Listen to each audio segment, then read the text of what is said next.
नमस्कार मित्रांनो, doctor Suniti Vaidya inspirational kits and concepts या सदराखाली आज आपण बघताय. ह्याच्यावरनं तुम्हाला कल्पना आलीच असेल की आपण घड्याळ आणि घड्याळाची दुरुस्ती किंवा घड्याळाचं कन्स्ट्रक्शन ह्याच्याविषयी माहिती घेणार आहोत. वेगवेगळ्या प्रकारची घड्याळं आपण वापरतो, वेगवेगळ्या प्रकारचे त्याचा उपयोग असतो.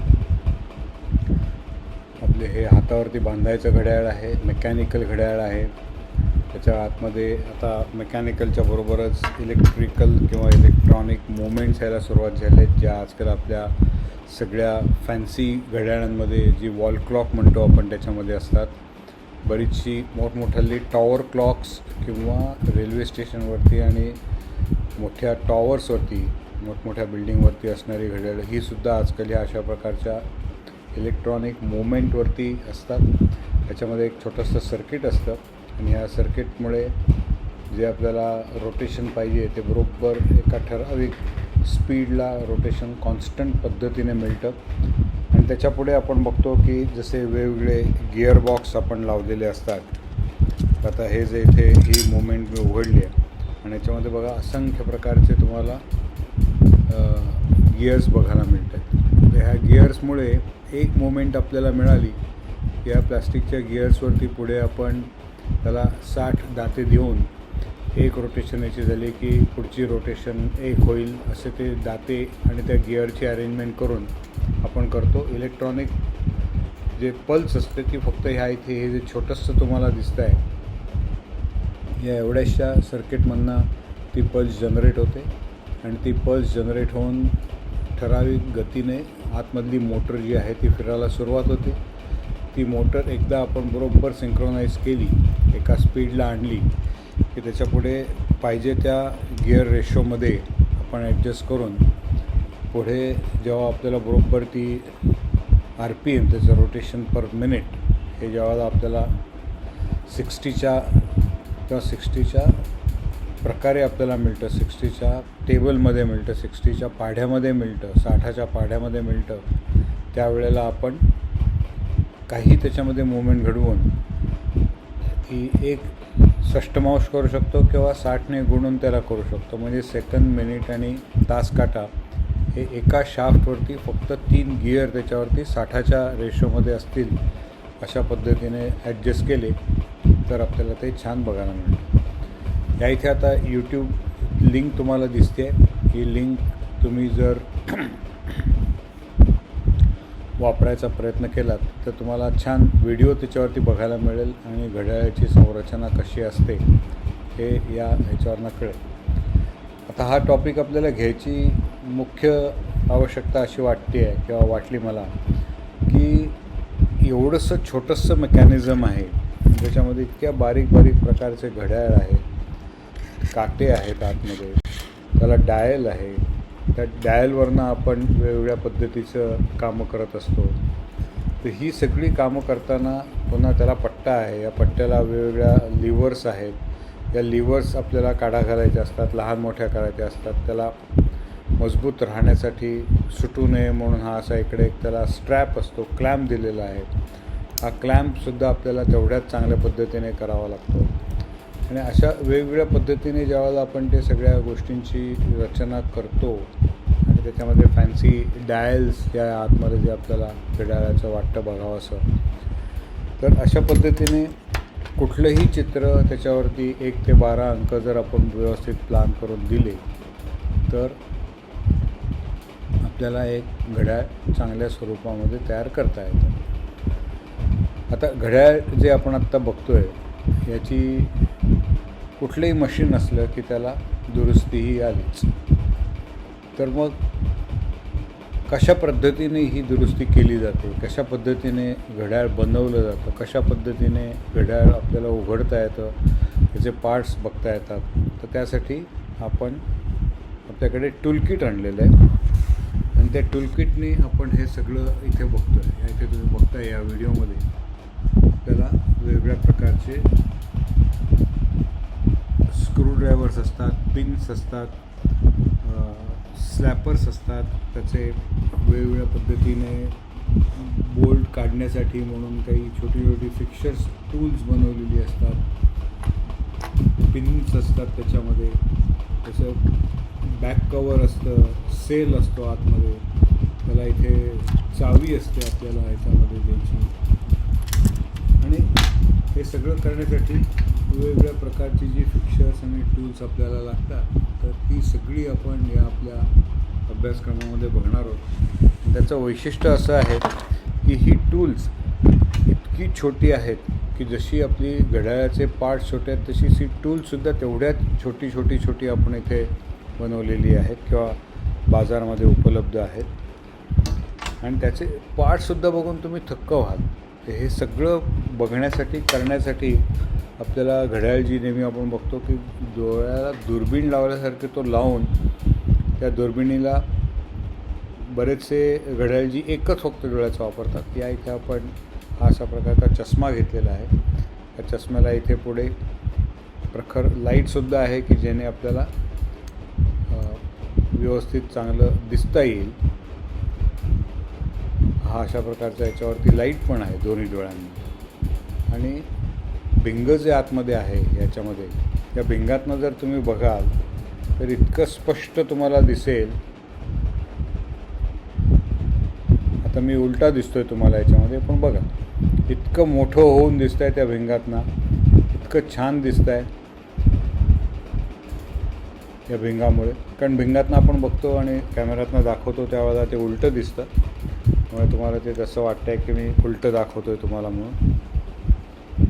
तर अशा प्रकारे ह्या ज्या मुवमेंटचं जे आहे आणि त्याला लागणारे वेगवेगळे जे आपण सुशोभीकरण करतो अशा पद्धतीने घड्याळाची रचना केलेली असते. फार नाजूक, फार छोटे पार्ट्स त्याच्यामध्ये असतात. आपल्याला कल्पना करवत नाही की एवढे छोटे पार्ट्स बनले कसे या घड्याळामध्ये. ह्या इथं जर तुम्ही बघताय, बघा किती छोटे पार्ट्स आहेत. त्या दुर्बिणीतनं ज्यावेळेला तुम्ही प्रत्यक्ष बघाल त्यावेळेला तुम्हाला कल्पना येईल की मिनिएचर म्हणजे किती छोटे पार्ट्स असतात. आणि असंख्य पार्ट आहेत त्याच्यामध्ये, 1-2 पार्ट नाही आहेत की ज्याने आपलं हे काम सहज होत आहे म्हणून. आपण आता पुढे जाऊया. आपण जे बघितलं आत्ता तेच या इथे आपण दाखवतो आहे की कसं काम करतायत बघा. आता इथे हे जे आपला चष्मा होता त्याच्याऐवजी ही मॅग्निफाईंग ग्लास घड्याळ जी लावलेलं असतं, हे आपलं टूलकिट आहे. या टूलकिटमध्ये वेगवेगळे पार्ट्स आपल्याला मिळालेले आहेत. हे अशा प्रकारचे मोठे घड्याळ असतात, त्यांची रचना असते. छोट्या घड्याळांची रचना अशा प्रकारची असते. अशा प्रकारचा चष्मा आपण घेतलेला आहे. आणि घड्याळाचं सगळ्यात पहिलं म्हणजे इतकं बारीक त्याच्यावरती गिअर आणि पार्ट्स असल्यामुळे धुळीचा छोटासा कणसुद्धा आतमध्ये गेला तर त्याची मुवमेंट बंद पडेल. त्यामुळे त्याचं जे बॅक कवर जे असते किंवा वरती काच लावलेली असते ती एकदम परफेक्ट सील करून मॅच करून ती जोडायला लागते. आणि त्याचं प्रेस फिटिंग असतं त्याला, ते सुद्धा फार सुंदर मेकॅनिझम. या एका छोट्याशा घड्याळामध्ये मेकॅनिकल इंजिनिअरचे बरेचसे आपल्याला विषय सहज समजावून घेता येतात. त्याच्यामध्ये इलेक्ट्रॉनिक आता आल्यामुळे बरेचसे पार्ट्स कमी होत चाललेत. जसं इलेक्ट्रिक व्हेकल, 2 व्हीलर आणि 4 व्हीलर आपल्याकडे जशा पूर्वी इंजिन होतं आपल्याकडे की ज्याच्यात आपण पेट्रोल डिझेल घालून ते इंजिन चालवायचो, त्याच्याऐवजी आता बॅटरी आणि मोटर आल्यावरती सगळे पार्ट्स त्या गाडीतले रिकामे झाले आणि आता फक्त मोटर बॅटरीवरती चालते. तसंच घड्याळांचंही आता झालेलं आहे. पण त्याच्यामध्ये भरपूर सुशोभीकरण केल्यामुळे वेगवेगळ्या प्रकारची घड्याळं आणि इतकी हलकी फुलकी घड्याळं आता आपल्याकडे तयार झालेली आहेत आणि एकदम स्वस्तातली आहेत. कारण हे सगळे इलेक्ट्रॉनिक आयटमचं जर ते मुवमेंट मेकॅनिझम जर तुम्ही बघाल तर अगदी 10-15 रुपयापासून ते 100 रुपयापर्यंत आणि जसं आपण घेऊ त्याप्रमाणे पुढे करता येतो. पण सुशोभीकरण केल्यानंतर त्याच घड्याळाची किंमत 1000 ते 2000 रुपयापर्यंतसुद्धा जाते. जे आपल्याला पाहिजे त्या पद्धतीने आपण मणी, अगदी सोन्या चांदीचे दागिने, हिरे मोती असं सगळं लावून आपल्याला ही घड्याळं सुशोभित करता येतात.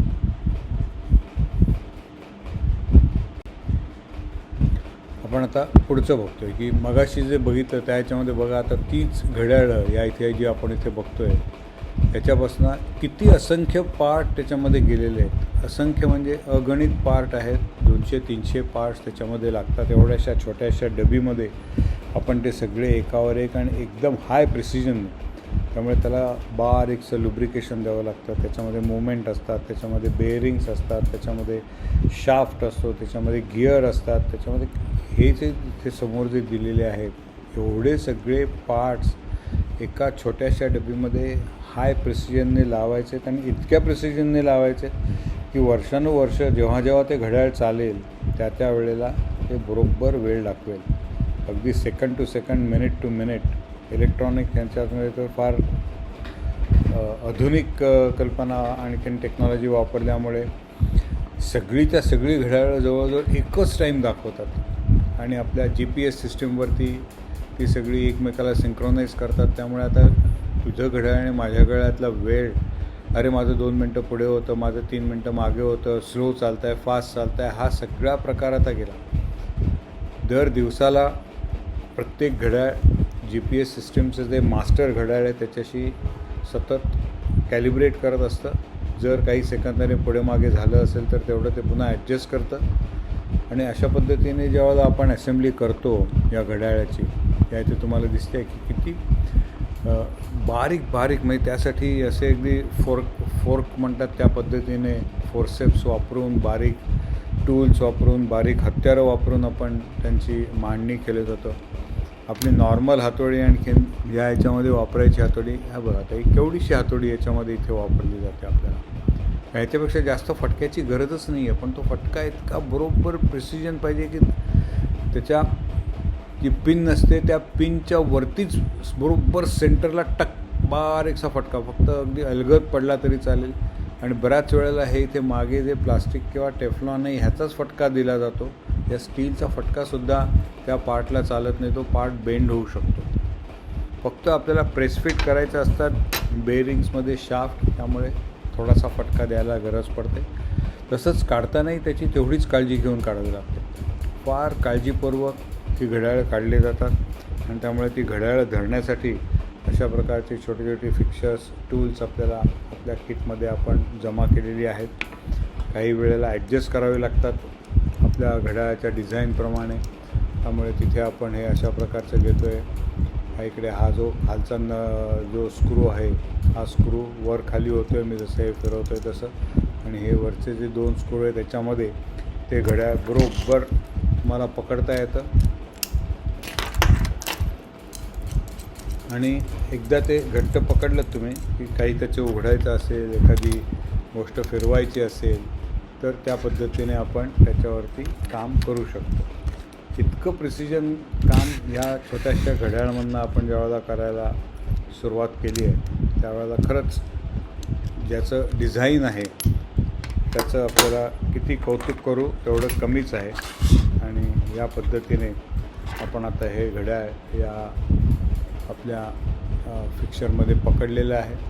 आता या घड्याळावरती आपल्याला चांगला जोर काढता येतो आणि एखादा त्यातला गिअर काढायचा असेल, पिन काढायची असेल किंवा एखादा कव्हर असतं, फ्लॅप कव्हर असतं किंवा एखादं गार्ड असतो तो काढायचा असेल तर तो आपल्याला काढता येतो. त्याच्यामध्ये एक फ्लायव्हील असतं पूर्वीच्या आपल्या घड्याळांमध्ये की जी मेकॅनिकल घड्याळं होती, तर ते फ्लायव्हील सतत गोलगोल फिरत राहतं सतत आणि इतक्या जोरात फिरत असतं ते की त्याची मुवमेंट थांबताच कामा नये. ती जर कमी जास्त झाली, थांबली तर घड्याळ पूर्णपणे बंद होऊन जातं. अशा पद्धतीने आपल्याला फार बारकाईने कसं काम करतात आणि हेच सगळं आपण घड्याळाचं उदाहरण घेतलं, पण जी आपल्याकडे इलेक्ट्रॉनिक उपकरणं अवेलेबल आहेत त्याच्यामध्ये जिथे इथे मेकॅनिकल सिस्टीमची गरज पडते तिथे अशा प्रकारची छोटी छोटीच कामं केली जातात.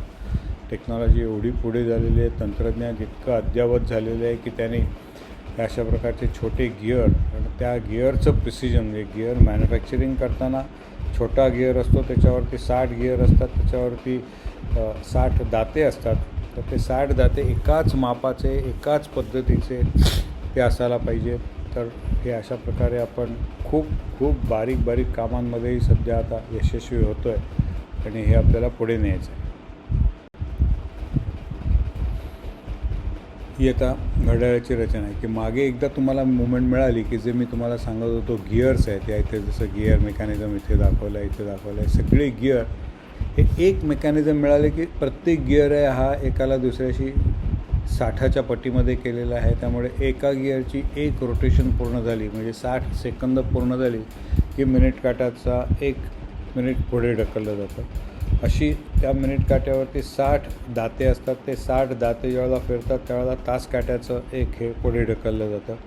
आणि ह्या प्रत्येक मोमेंटबरोबर आपल्याला जर काही टोले पडायला हवे असतील, गजर व्हायला हवा असेल किंवा डिजिटल असेल तर आपण अलार्म सेट करू शकतो आणि आपण टायमर सेट करू शकतो.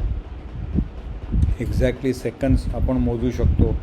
तर इतक्या पद्धतीने आपल्याला त्या घड्याळांच्या दुरुस्त्या करता येतात. तर हे मोठं घड्याळ आहे त्याचं बघा हे कसं केलं. मागे इथे ही आपली इलेक्ट्रॉनिक मूवमेंट आहे.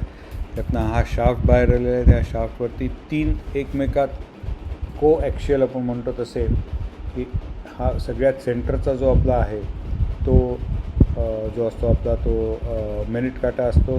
त्याच्यानंतर असतो तो तास काटा असतो. त्याच्यानंतर जे असतं ते आपलं सेकंड्स काटा असतो. अशा पद्धतीने आपण ज्यावेळेला ते अरेंज करतो त्यावेळेला या इथे दाखवल्याप्रमाणे प्रत्येक गोष्ट ज्यावेळेला फिरायला लागते. हे आपलं फ्लायव्हील आहे, या इथे सेकंड काटा आहे, मिनिट काटा आहे, तास काटा आहे आणि ह्या मुवमेंट्स चावी दिल्यावरती फिरतात किंवा आपल्याला बाकीचे जे मूवमेंट इलेक्ट्रॉनिक मूवमेंट त्याच्यावरती फिरतात. किती छोटे छोटे पार्ट्स बघा. मुद्दाम त्यासाठी फोटोग्राफ्स याच्यामध्ये घेतलेले आहेत. आता आपण पुढच्या स्लाईडमध्ये येतो आहे की इथे ज्या ॲक्सेसरीज असतात म्हणजे घड्याळाच्या की घड्याळ आहे पण त्या हातावरती बांधायचं कसं. मग त्याला पट्टा आहे. मग तो पट्टा कसा पकडायचा, त्या पट्ट्याला कसं तुम्ही ॲडजस्ट करायचं. मग त्यासाठी वेगवेगळ्या प्रकारच्या पिन्स त्या ह्या आता 1.2 मिलीमीटर डायाची पिन आहे. या इथे जी इथे पिन दिसते ही जी पिन आहे ही 2.5 डायाची पिन होती. आणि अशा पद्धतीच्या ज्यावेळेला आपण करतो आणि हे सगळ्यात शेवटी आपली जी कॅप आहे किंवा त्याला क्राऊन म्हणतात. हा क्राऊन ज्या वेळेला आपण वापरतो आणि त्याने आपल्या घड्याळाच्या हातावरच्या घड्याळाला ती खेचतो बाहेर. तर जसं आपण ते एक एक खेचत जातो त्याप्रमाणे त्या गिअरला मेकॅनिकली आपण ॲडजस्ट करतो आणि इलेक्ट्रॉनिकली किंवा त्याची जी मुवमेंट असते ती थांबवून. तर हे आता इथे पूर्ण या पहिल्या फिगरमध्ये हे पूर्ण प्रेस केलेलं आहे. म्हणजे आपण ज्यावेळेला काही ॲडजस्ट करत नसतो त्यावेळेला आणि ज्यावेळेला आपण ॲडजस्ट करतो त्यावेळेला हे बाहेर घेतलेलं आहे. स्प्रिंग लोडेड असतं ते खेचून घ्यायचं बाहेर. त्याच्याप्रमाणे हे गिअर इथे 4 नंबर 5 नंबर एंगेज होतात आणि मग त्याने आपण क्लॉकवाईज अँटी क्लॉकवाईज जसं फिरवतो त्याप्रमाणे आपले काटे घड्याळातल्या डेट्स या सगळ्या मुवमेंट्स एकमेकावरती अवलंबून असतात. मग आता जसं आपण पहिले गिअर बघितले 60चे होते की सेकंद मिनिट आणखीन तास, तसं तासाचे 12 किंवा तासाचे 24 असे गिअरमध्ये रूपांतर केलेलं असतं. आणि 24 जर गिअरचं असेल तर त्याची जेव्हा एक रोटेशन होते त्यावेळेला ती दुसऱ्या एका लिव्हरला इंडिकेट करते की माझ्या 24 फेऱ्या झालेल्या आहेत आता आणि तू आता डेट बदल आणि मग ती पुढची डेट त्याच्यावरती रोटेट होते. किंवा आज सोमवारे 24 फेऱ्या झाल्यात माझ्या, तू आता मंगळवार कर. आणि असं आपण केल्यानंतर मग किती एकमेकावरती लिंकेजेस आहेत त्याच्यामध्ये बघा. तर ह्या सगळ्या लिंकेजेसचं, ह्या सगळ्या मुवमेंट्सचं, या सगळ्याचं प्रशिक्षण आपण आपल्या ह्या किटच्या पद्धतीने घेणार आहोत. मला आशा आहे, खात्री आहे की तुम्हाला हे सगळं आवडलं असेल आणि ह्याच्यामध्ये सहभाग व्हायला आणखीन त्याच्यावरती काम करायला तुम्हाला आवडेल असं इच्छा करून आत्ताचा हा आपला एपिसोड इथे संपवतो. लवकरच आपण पुन्हा भेटू. धन्यवाद.